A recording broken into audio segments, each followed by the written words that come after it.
атынан куттуктоону тартууладык. Кечеги эгемендүүлүк күнү менен сиздерди бүгүнкү 1-сентябрь билим күнү менен чын жүрөктөн куттуктайбыз. Ар дайым биздин мамлекетибизде тынчтык болсун, ынтымак болсун, өнүгүү өсүш болсун.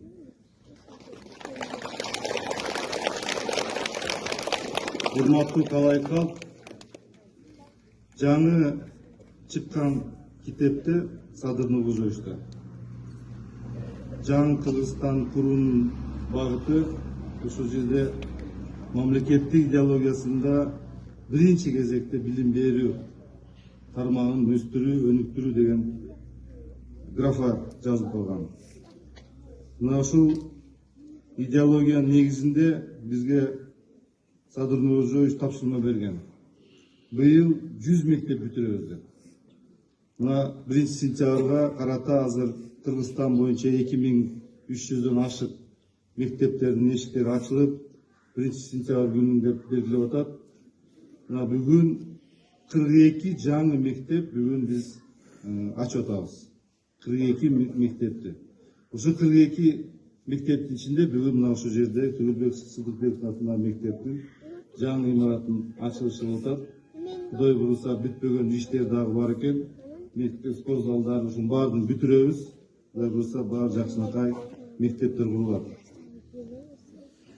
Ушул мектепте, жаңы мектепте биздин балдарыбыз, кыздарыбыз билим, тарбия, илим, жакшынакай уул кыздар өсүп, күчтүү биздин балдарыбыз болуп, анткени эмне үчүн биринчи багытта билимде болгон, билимдүү гана биздин жараныбыз, биздин мамлекетибизди өстүрө алат. Биздин мамлекетибиздин экономикасына салым кошо алат. Ошон үчүн урматтуу агайын туугандар, биз жамаат менен чогуу, биз өкмөт, ата-энелер менен биздин милдетибиз биздин балдарыбыздын билимин деңгээлин жогору тарбиялоо. Бул биздин милдетибиз жалпы. Бир эле мектептин, жамааттын милдети эмес. Ата-эненин, өкмөттүн, жамааттын баардыгыбыз милдетибиз.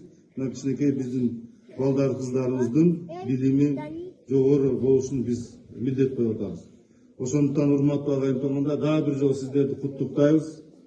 Бул мектептен илимпоздор чыксын, бул мектептен күчтүү экономисттер чыксын, укук коргоо органдарынын кызматкерлери болсун, президент, премьер-министр, депутаттар чыксын бул мектептен. Ошон үчүн урматтуу агайын туугандар, Кент суу айылынын тургундарына мен чоң ыраазычылык билдирем. Ушуна жакшынакай колдоп, кубаттап, сиздер бүгүн жакшынакай иш-чара өткөрүп атасыңар. Дагы бир жолу куттуктайм. Бар болгула, аман болгула, ийгилик болсун, жакшылык болсун.